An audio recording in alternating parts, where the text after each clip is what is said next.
everyone, and welcome to Capital Recovery's Gratitude Tuesday. My name is Rena, and I'm one of your recovery coaches here. Tonight, we are going to be talking about self-care in recovery. I found this article at AspenRidgeRecoveryCenters.com, and it talks about some different aspects of self-care in recovery, such as, making sure that your mental health is good and your sobriety health is good. So we're going to start off with this, and it says, I'm going to click on everything to show you what's going on. There we go. As substance abuse spirals out of control, it's easy to forget the importance of basic necessities, such as managing stress, working out, or spending quality time with friends and family. Drugs can function as a quick fix to escape the hardships and realities of life. Overcoming the disease of addiction means focusing on addressing underlying concerns. Self-care and recovery can help individuals gain clarity and identify better ways to cope with everyday struggles and possible relapse triggers. Addiction is often described as a downward spiral. What this means is that over any significant period of time, the life of the individual can deteriorate. Addressing self-care and recovery is critical to help with long-term sobriety. And this is one of the aspects I have found has been very critical, like they said, in long-term sobriety, because when you stop taking care of yourself and you stop having, the gratitude and making the effort to make sure that you're okay, you tend to start to slack off in other areas. And it kind of leaves the door open for a relapse. So first, we're going to talk about what is self-care. Self-care is a part of the answer to how we consider coping with the stresses of everyday life.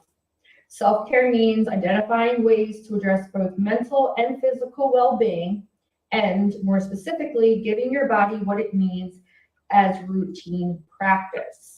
And that can be a lot of things. It could just be drinking enough water, getting enough sleep, eating right, all these basic things that can, go a long way. Because if you're not getting the sleep, it affects your mood. If you're not eating right, it can affect your mood. There's a lot of aspects, to consider that you might seem like they're just, commonplace things, but go a long way.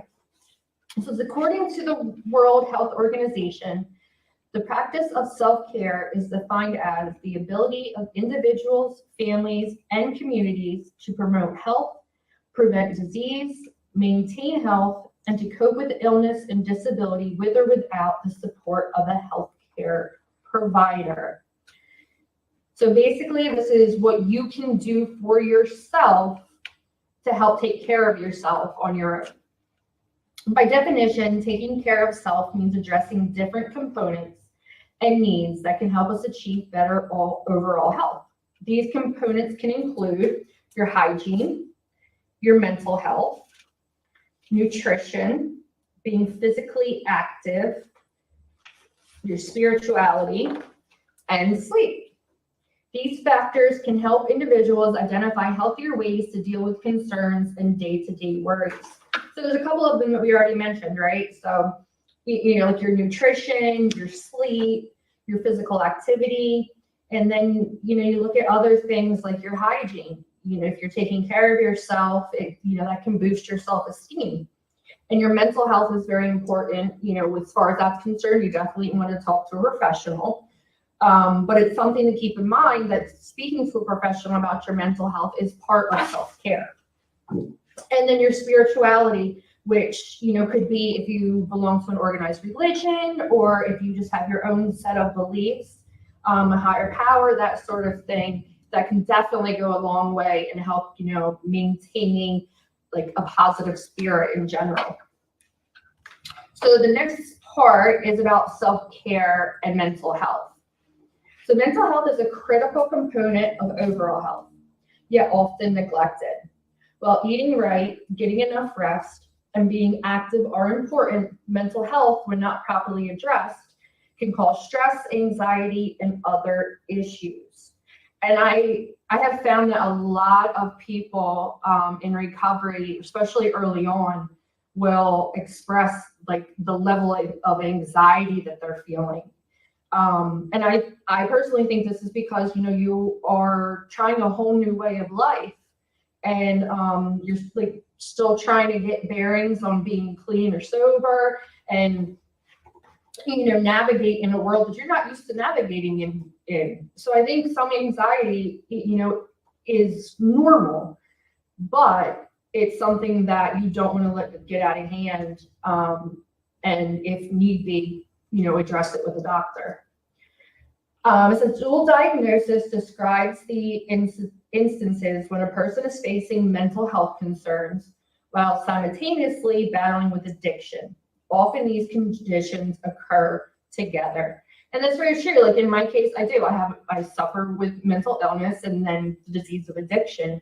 And, I have to, continue in my recovery to keep my addiction under control. And I need to continue with my therapy to keep my mental health. So those two goes hand in hand in order for me to like bring it all together and be successful in recovery.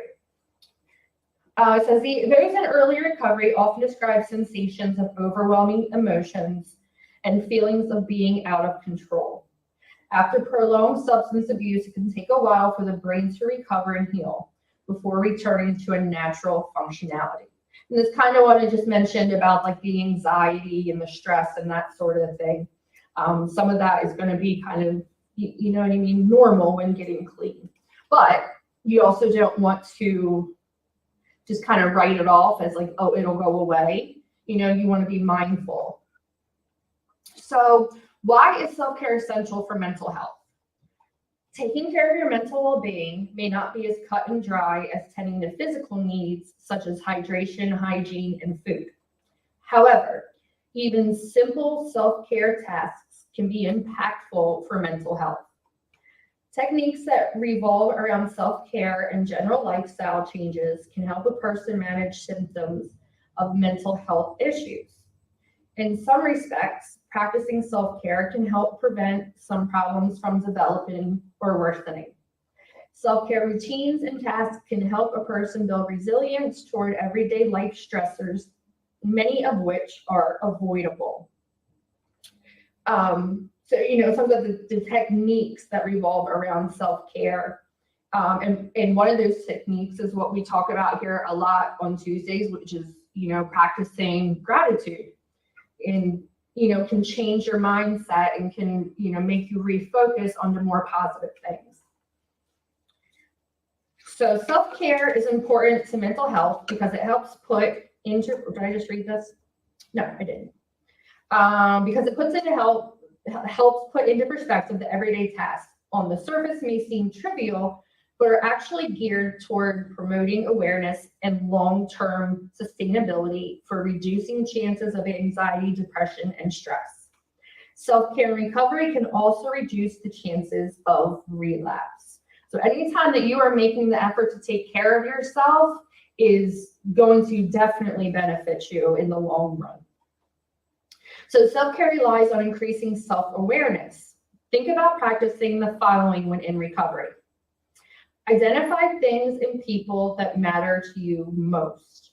So, if there's people that you can trust, if there's people that are very important to you, that seem to have like a positive influence on you, then those are the people that you're going to want to kind of like, they say stick with the winners. It's kind of that same concept.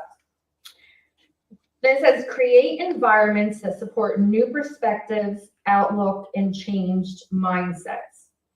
So that means that you don't want to be going back to, houses where people are using or just around people that are using.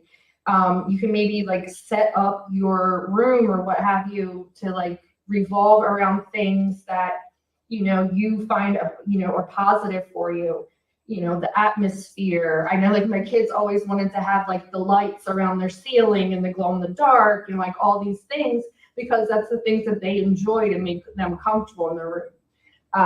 And I do the same thing. Even as an adult, like the way I decorate my space makes a big difference in, mentally and physically, because I feel relaxed, I feel safe. So get sleep and rest whenever possible. Find exercise routines that work with your lifestyle. So, if you have a job at a desk, you get up, stretch, walk around, just like little things just to keep you, moving. And then it says practice healthy eating habits. And I know a lot of times when you're first coming in and getting clean and trying to, handle everything, sleep is very hard to come by a lot of times. Your environment might not be the most beneficial at that time. Maybe there's people that you're still trying to break ties with that aren't, positive aspects of your life. Finding the energy to exercise. Like we can always find reasons or feel like these things aren't obtainable. But if you kind of look at them one by one, they start to work with each other. So if you can identify, the people that matter to you most, the more time you spend with them, it helps with your anxiety. Finding an environment that works for you or makes you feel safe. Because then the less stress you're feeling, the less anxiety you're feeling, the better you're going to sleep. And then eventually, you get that energy again, and you can start maybe doing exercise routine or things like that. And then, starting to eat healthier and, putting good things back into your body. So adopting self-care routines into daily or weekly rituals is not only vital for mental health, but research suggests that it is also contributes to feelings of confidence, creativity, and helps us feel more productive. So these things that we just mentioned, like the eating, the sleeping, the safe environment, and all those things, they're saying is very important for your mental health. Because when you're feeling safe, when you're feeling more confident in the way that your appearance, because you're taking better care of yourself and your hygiene, and your environment is a safe environment, you'll begin to find interests and maybe reclaim things that you had let go of. So self-care can also help individuals find and experience more joy, make better decisions, build strong relationships, and communicate more effectively.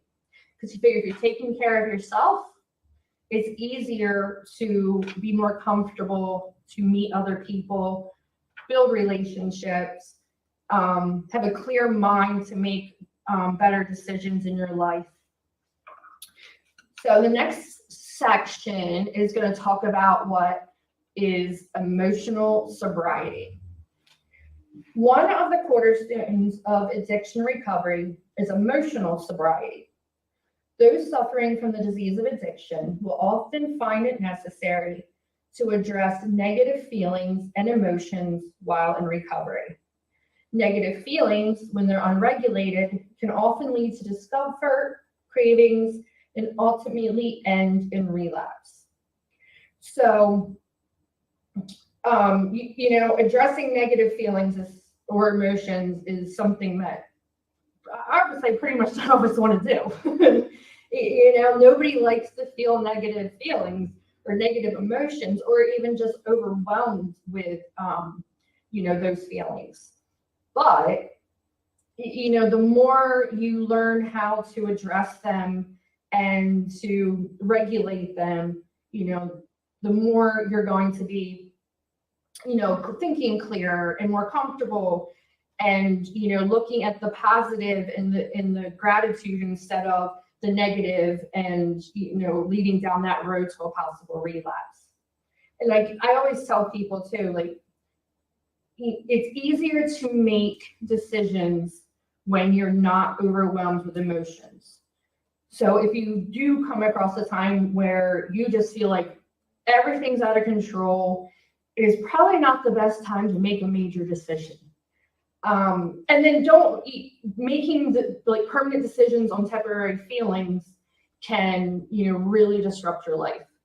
So, being mindful of, what you're feeling and why you're feeling it are going to definitely help you in the long run as far as making better decisions. So it goes on to say that addressing negative emotions that may have contributed or led to addiction is also highly important. Self-care and recovery is one method of addressing negative emotions. Throughout treatment, individuals will have a chance to practice needed skills for emotional sobriety. Some skills attained can be found with tools that include accepting emotions, both good and bad, because in reality, we have to accept the fact that, we are not always going to have good emotions. We're human. We're going to have both good and indifferent emotions. Look at behavioral therapy, community support, and then, some people turn to holistic therapies. So you got to find what works best for you. It's always good to learn some acceptance, have community support, whether it be like family or like a 12-step program, or even like, you can come here and we are more than happy to be part of your support. So it's natural to feel a wide range of emotions on any given day. Emotional sobriety refers to the practice of being comfortably present with current feelings without them defining or controlling you. So we're not saying that, you have to push all those negative emotions or those bad emotions out and, only address the good ones, which is what we would like to do. But having a balance of them, like I said, it makes us human. And there's nothing wrong with that, because I can wake up in the morning in a horrible mood, and then a couple hours later I'm in a great mood, and then I don't like this something to happen, and I'm like, again. You know what I mean? It's like all day there are different things happening to you and different things running through your mind, and you're feeling different things and experiencing different things. It's just about making, yourself aware of what triggers the bad things, what, makes you feel like maybe you could get out of control, and look at how you can, manage those feelings a little bit better, and to just be okay with feeling them. So the next part is simple self-care and recovery techniques. So if you are intentional about self-care and would like to learn various ways to cope with negative or detrimental feelings while in recovery, consider the following. It's important to note that self-care should be made a priority if long-term sobriety is the ultimate goal. So self-care might look like discovering a hobby you enjoy. And I think this is really great because that can give you an outlet. It could be part of like a coping mechanism. So if you like to draw or paint or just like listen to music or read or build model trains, I don't know, whatever you find enjoyment in, you know what I mean? It's something that you should definitely keep in your life and put some focus on when going through some negative things. Like I know my daughter paints. She loves to paint. And it has helped her a lot because as she described it to me, when she's painting, that's where her focus is. So it kind of quiets her mind and lets her like let go of that negative anger or whatever the case may be. And then she can kind of like breathe again and, go on with everything. Eating a healthy diet, which we just talked about before, can help you in many ways. Try enjoying dinner with a supportive friend. I know for me in recovery and pretty much up until COVID, there was a couple days a week that a group of us would go out and eat. We'd just go to a diner or, you know what I mean? Even if it was just like, grabbing fast food and talking in the car, whatever it may be, it's good to have somebody, by your side, especially in early recovery. Finding an exercise program. So, or going for walks. These things, help raise your serotonin and get the heart pumping and, make you feel better and like that little rush after a workout, so to speak. And it can also help you as far as like routine and, managing things. The next one is journaling, which we have talked quite a bit about on Gratitude Tuesdays, is, keeping a gratitude journal that you can complete at the end of the night or in the morning when you get up, to help you kind of focus on that positivity. Or even if it's just like the cliche Dear Diary, and you just want to write things down, put them on paper, kind of give them a life of their own and take some of that, weight off of you. Meditating, which in early recovery, I'm sure that's not so easy for everybody. I know it wasn't for me, still isn't for me. But it's a great way to clear your mind and just help you observe what's going on in your body. And then participating in therapy. And that could be like an IOP, an intensive outpatient program in a group setting, for either mental health, dual diagnosis, or, strictly recovery. It could be one-on-one therapy, any of those things that helps you, get through that negative talk or that negative outlook.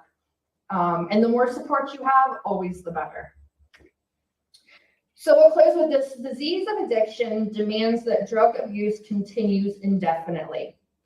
So basically, this is not something that just goes away. This is something that you have to continue to, work on and, get better and better at as you go. With substance use disorder, it's easy to neglect health in pursuit of the next fix. Very true. I'm sure most of us were like, we're not going to the doctor, we're going to the drug dealer.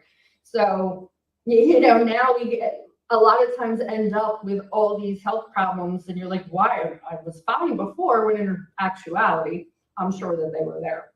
But, now being in recovery, you can address some of those health problems.